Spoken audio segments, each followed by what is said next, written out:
দেখতেও ভালো লাগতে হবে, তার মধ্যে কমফোর্টটা থাকতে হবে। কোনো পছন্দের ড্রেস নেই, সব পছন্দ।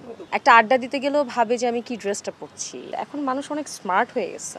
একটা অরিজিনাল জামদানি কিনতে গেলে আমাকে সেটার জন্য প্রাইস দিতেই হবে। আমার যেটা পছন্দের ড্রেস সেটা আমি রিপিট কেন করব না? আর একটা ড্রেস অনেক খরচ করে বানানো হয়, সেটা তো আসলে চাইলে একবার পরে ফেলে দেওয়া যায় না। করি, বাট একটু গেট আপটা চেঞ্জ করে, হয়তো বা এটার সাথে আমি অন্য একটা লেগিংস দিয়ে পরি, বা ওড়নাটা চেঞ্জ করে ফেলি, বা লুকসটা চেঞ্জ করে ফেলি। কোনো পছন্দের ড্রেস নেই, সব পছন্দ। মানে পছন্দ বলতে এটা আমার পরতে ভালো লাগে, এই জন্য এটা আমি পরবো। কিন্তু স্পেশাল থাকে না যে আমি শুধু জিন্স পরি, কামিজ পরি না, বা শুধু শাড়ি পরি, এরকম কিছু নাই। স্যান্ডেলিনা সো, রূপচর্চায় আভিজাত্য।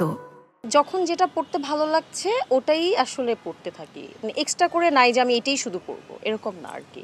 দুটাই, মানে দেখতেও ভালো লাগতে হবে, তার মধ্যে কমফোর্টটা থাকতে হবে। কারণ আমি কমফোর্টটা চিন্তা করলাম আর খুব একটা অগোছালো ড্রেস পরে বের হয়ে গেলাম, সেটা তো দেখতে আরেকজনের কাছে দৃষ্টিকটুর মনে হতে পারে।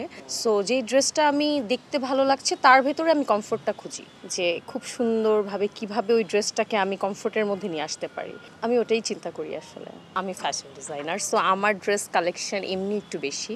সো আমার হচ্ছে আমার নিজের তো প্রচুর ড্রেস, সেটা তো আছেই, আবার পাশাপাশি হচ্ছে আমার শোরুমের কালেকশনগুলো যেগুলো আমার বেশি ভালো লেগে যায় সেগুলো আমি নিয়ে চলে আসি। আমি মাইলস্টোনে ছিলাম উত্তরাতে, ওখান থেকে আমি আমার স্কুল জীবন, কলেজ জীবনটা শেষ করি। তারপর হচ্ছে আমি ফ্যাশন ডিজাইনিংয়ে শান্ত মারিয়াম থেকে পড়ি। তারপর সেটা শেষ করার পরে আমি একটা ছোট করে ডিজাইনিংয়ের উপর একটা কোর্স করি। সো আমার বিবিএ এমবিএ দুটোই ফ্যাশন ডিজাইনিংয়ের উপরে। আর হচ্ছে কলেজ তো বললামই। ফ্যাশনটা কিন্তু এখন 2024-এ অনেক হয়ে গেছে, সবাই ফ্যাশন সেন্স বেড়ে গেছে। আগে কিন্তু ছিল যে জাস্ট কোনো রকম পরে বের হয়ে যেত, এখন কিন্তু সবাই ভাবে, একটা আড্ডা দিতে গেলেও ভাবে যে আমি কি ড্রেসটা পরছি, আমি কিভাবে সাজছি, আমি কি করছি। সো ফ্যাশনটা এখন এত বেশি মানুষ এটাকে দেখে, এটাকে পড়ার চেষ্টা করে, যার কারণে এটা সেলিংটাও ভালো। কি বলবো তোমাকে, মানে ফ্যাশন সেন্স এখন সবার ভেতরে চলে আসছে। যেমন আমি এই প্রোগ্রামে একটা ড্রেস পরে চলে আসছি, তো আমাকে এটা কিনতে হয়েছে। তার আগে তো সেটা ছিল না।